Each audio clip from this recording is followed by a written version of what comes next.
এটা শুনছেন না সবাই? আদালত, যেখানে ন্যায় বিচার হবে, সুশাসন হবে। কিন্তু ভাগ্যের কি নির্মম পরিহাস, ওখান থেকে মিথ্যা সাক্ষী দিয়ে মন মতো রায় দিয়ে দেয়া হয়।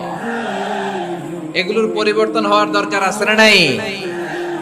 প্রিয় ভাইয়েরা, আদালত, আল আদল, ইংরেজিতে বলে জাস্টিস, ন্যায় বিচার, সুবিচার, সুশাসন, জাস্টিস, আল আদল, সব জায়গায় এই জাস্টিস থাকা দরকার। Justice should be prevail in the society. The mission of all prophet was to uphold the justice. সব নবীর মিশন ছিল এই জাস্টিসকে, আদালকে, সুশাসন আর সুবিচারকে নিশ্চিত করা। পড়েন সুবহানাল্লাহ।